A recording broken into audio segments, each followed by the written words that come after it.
One of the first signs that shows you might be an INFJ is your ability to pick up on patterns and underlying meanings that other people miss. You rarely take things at face value. When people speak, you instinctively look for what's not being said, the emotions behind their words, the motivations behind their actions, the hidden threads connecting past, present, and future. You're the type to walk into a room and immediately sense the energy shift, even if no one says a word. It's not magic. It's your dominant intuition at work, constantly scanning your environment for clues. You may find social interaction draining, not because you dislike people, but because your mind processes everything so thoroughly. Even a simple conversation can become a mental marathon as you analyze tone, word choice, body language, and what it all means in the larger context. As a result, you often need time alone to decompress and sort through the massive amount of emotional and intuitive data you've absorbed. If you're an INFJ, ensure to check out our INFJ ebook. The link is in the description of this video. Being around people who only enjoy surface-level talk can leave you feeling empty. You crave depth, authenticity, and emotional intimacy in relationships. Small talk exhausts you because it feels like a barrier between souls. Instead, you long for deep conversations that explore life's complexities, meaning, pain, and transformation. When someone shares their true self with you, you feel energized and alive. You might have a strong desire to help others, even at your own expense. As an INFJ, empathy isn't just a skill, it's your nature. You feel other people's pain almost as if it were your own. This often leads you to roles as counselors, mentors, or healers, whether formally or informally. However, your introversion means you need to balance this tendency with solitude and self-care, or risk emotional burnout. Creative expression is likely another hallmark of your personality. Writing, art, music, or even daydreaming provide an outlet for the rich inner world you carry. Often, this creative spark is not about external recognition, but about giving voice to feelings and ideas that are too complex for everyday conversation. You may find yourself writing journals, poems, or stories that never get shared, but that serve as a lifeline to your true self. One of the paradoxes of being an intuitive introvert is that, despite your deep insights into human behavior, you often struggle to understand yourself. You might sense something stirring inside, a mission, a purpose, a vision, but it's hard to put into words. You feel called to something more, something meaningful, even if you don't yet know what it is. This inner knowing propels your decisions, often in ways that others find irrational or mysterious. You're not one to make decisions based on immediate logic or tangible evidence. Instead, you trust your gut, your internal compass that quietly but persistently nudges you toward certain paths. This intuition is rarely wrong, even if it can't always be explained. People may call you psychic or too sensitive, but deep down, you understand that your way of perceiving the world is both powerful and profound. Another telling sign that you're an INFJ is your ability to sense people's emotional needs even when they haven't voiced them. You may walk into a room and just know who is struggling, who is pretending to be okay, and who is genuinely at peace. This sensitivity is not something you can switch off. It's instinctive. People often come to you for advice or comfort, even when you don't advertise yourself as someone to lean on. There's a warmth and calmness in your presence that invites openness from others. Yet, ironically, while you might be deeply attuned to others, you may struggle to feel truly seen or understood yourself. Your alone time is sacred, not just for recharging, but because your inner world is where most of your life is lived. You don't just enjoy solitude, you require it. It's in quiet moments that your thoughts clarify, your intuition speaks more loudly, and your creativity blossoms. During these times, you reflect on past experiences, imagine future scenarios, and often explore philosophical questions or spiritual concepts. You may find that your best ideas arrive when you're alone in nature, listening to music, journaling, or simply daydreaming. Silence is not empty for you. It's full of meaning. Despite your calm exterior, you likely experience intense emotional highs and lows internally. Your feelings run deep, and you often feel the weight of the world on your shoulders. The pain of others affects you deeply, especially injustice, cruelty, or dishonesty. While you rarely show emotional outbursts in public, inside, your emotional landscape is rich and sometimes overwhelming. This depth can make you feel misunderstood by more outwardly expressive or practical types, who may mistake your silence for indifference. You often think in terms of symbols, metaphors, and archetypes rather than straightforward facts. Life isn't just a series of events. It's a series of lessons, patterns, and opportunities for growth. You might find deeper meaning in your struggles, seeing them as part of a larger transformation. When others complain about surface-level problems, you're already zoomed out, viewing the situation from a long-term or spiritual perspective. It's not unusual for you to view life as a journey of becoming, constantly evolving towards something more authentic and purposeful. There's also a quiet idealism at your core. You believe in the potential for people to grow, heal, and become better. Even when the world feels chaotic and dark, you hold a vision of what's possible. You may often feel disappointed or disillusioned by reality because it rarely matches your internal ideals. Still, that doesn't stop you from believing in love, justice, depth, and truth. This is also why superficial relationships, fake personas, and societal facades can be so painful to endure. You likely find conflict to be especially draining, not because you're afraid of standing your ground, but because emotional discord cuts deep. You strive for harmony, not only externally but within yourself. When relationships are out of balance or when values clash, you don't take it lightly. You may withdraw to process the emotions and figure out what the conflict means on a deeper level.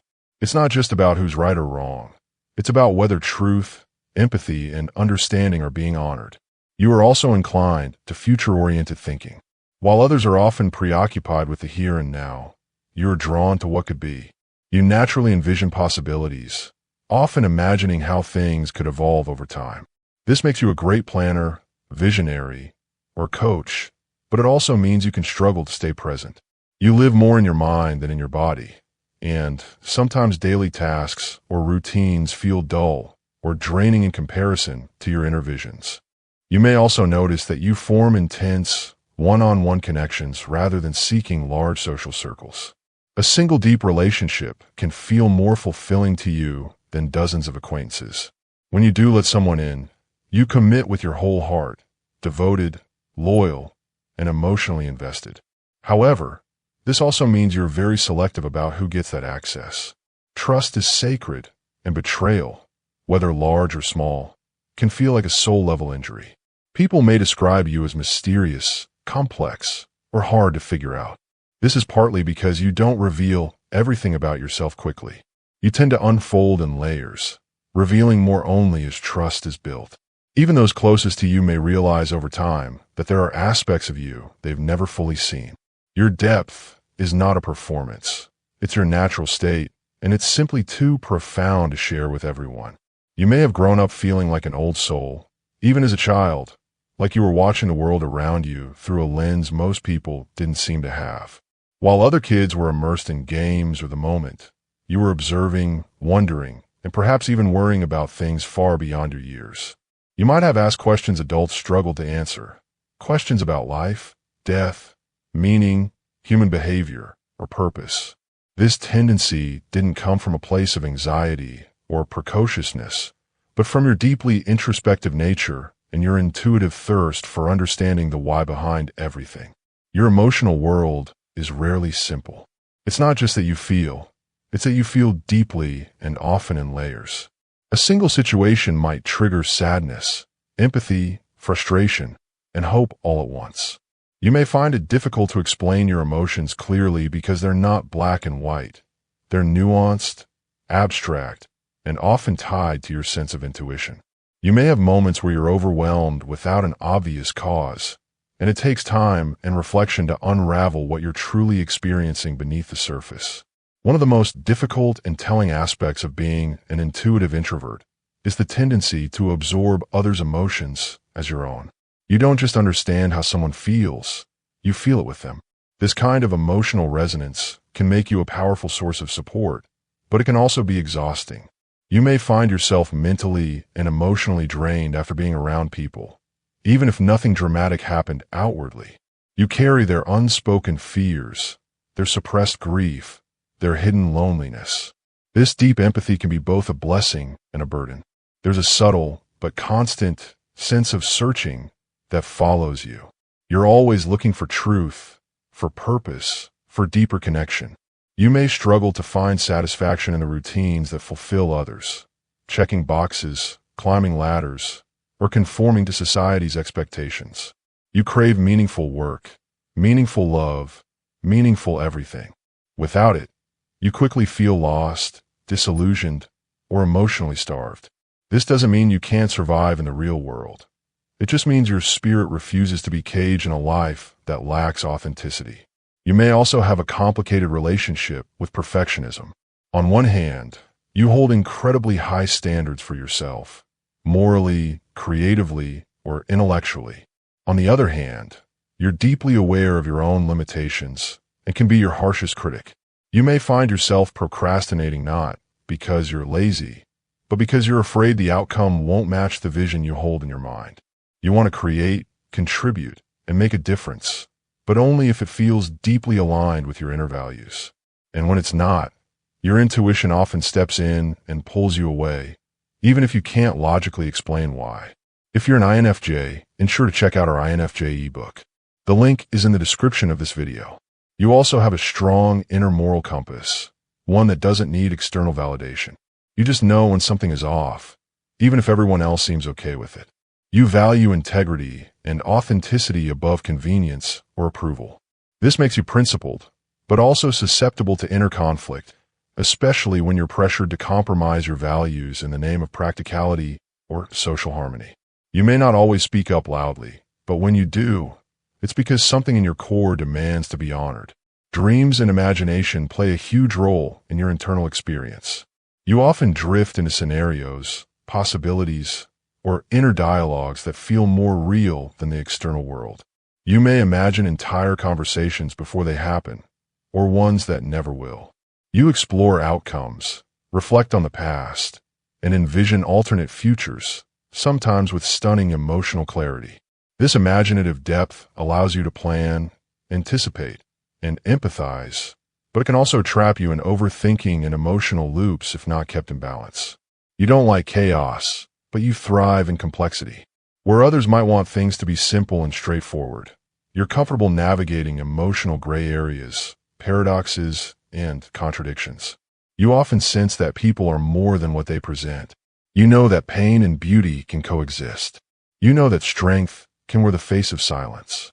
And you carry that understanding in your relationships, your work, and your art, whether or not anyone notices. You may find that time feels different for you than it does for others. While many people live in the immediacy of the moment or the urgency of short-term goals, you tend to drift between the present and a realm that's far more timeless. You're often dwelling in reflections of the past, speculating on future outcomes, or quietly contemplating possibilities that haven't yet been born. This ability to detach from the present moment gives you a visionary quality. You may see where things are heading long before others catch on. It's not just that you think ahead, you feel ahead. You sense what's coming through subtle impressions that others might miss entirely. You're someone who listens to what's not being said. In conversations, you rarely focus solely on the words. You're tuned into the tone, the pauses, the hesitations, and the emotional undercurrents. Someone may tell you they're fine, and you'll nod politely, but deep down, you already know they're not. You feel the weight of what they're holding back. Often, you carry the emotional residue of those interactions long after they're over. It's like walking through the world with an open emotional radar that's always on, always absorbing, always interpreting. Because of your intuitive nature, you may struggle with environments that are overstimulating or emotionally shallow. Loud crowds, constant noise, or superficial chatter can quickly drain you. You crave emotional and sensory balance, spaces where you can hear yourself think and reconnect with your inner world. It's not uncommon for intuitive introverts to be highly sensitive to sound, lighting, or even certain personalities. Your nervous system is finely tuned, and it requires space, calm, and intentional stillness to recover from the weight of everyday noise. One of your major frustrations might be feeling like people rarely get you on a soul level. You may be surrounded by others, yet still feel utterly alone. It's not that you dislike people. You likely care deeply. But what you're searching for in relationships goes far beyond surface compatibility. You want to be seen, not just admired. You want to be known, not just appreciated. You long for someone to understand your silence as much as your words. Until that kind of connection happens, you may find yourself pulling inward. Not because you're closed off, but because shallow interaction only amplifies your loneliness. You also have a tendency to mirror others' emotions and energies. Around optimistic people, you may find yourself feeling lighter. Around wounded people, your own heart might ache for them. This mirroring isn't conscious, it's automatic. And it often leaves you carrying feelings that aren't even yours. You might leave a gathering or workplace and feel inexplicably heavy, only to realize later that you've internalized someone else's sadness, fear, or tension. This is one reason why you guard your space carefully, even if you can't always articulate why certain people or situations leave you feeling depleted. When it comes to decision-making, you may often feel conflicted. Your introverted nature wants stillness and simplicity, while your intuitive nature pulls you toward growth, change, and bold vision. You might feel torn between staying in your comfort zone or pursuing the big, emotionally charged future you've imagined. You may hesitate to act until everything feels right on an intuitive level, even if others around you are pressuring you to just decide. You don't follow logic alone. You wait for inner clarity. And when it arrives, it often comes as a quiet knowing, a gut-deep, full-body confirmation that transcends reason. Your compassion has no performance to it. You don't help others to be praised. You help because you feel called to. You don't need a spotlight to do something meaningful. In fact, you often do your most transformative work behind the scenes, through quiet encouragement, deep listening, or offering truth wrapped in gentleness. You instinctively understand what someone needs, whether it's space, affirmation, or honest reflection, and you give it freely, even when your own energy is running low. That kind of generosity can go unnoticed by the world, but it's what makes you irreplaceable in the lives of those who truly see you. You also have an uncanny ability to hold contradictions within yourself. You can be strong and sensitive, quiet but intense, independent yet deeply yearning for connection, logical and emotional. You don't feel the need to be just one thing, and you tend to resent being reduced to any single label. This ability to embrace duality gives you great emotional and psychological flexibility, but it also makes you difficult for others to fully understand. People may project their ideas onto you, but very few will take the time to explore all the depths you hold. You often feel called to something greater, something bigger than yourself. You may not always know what that something is, but you feel it. It's a kind of spiritual gravity that tugs at your heart, reminding you that you're here to make an impact in your own quiet, powerful way. That calling might not follow traditional paths. It might not even make sense to those around you. But your intuitive compass keeps pointing toward it, and you know in your bones that you're meant to follow it, no matter how solitary or misunderstood the journey may feel. Being an INFJ isn't just a personality type. It's a way of moving through the world with sensitivity, insight, and soul. If you're an INFJ, ensure to check out our INFJ ebook. The link is in the description of this video.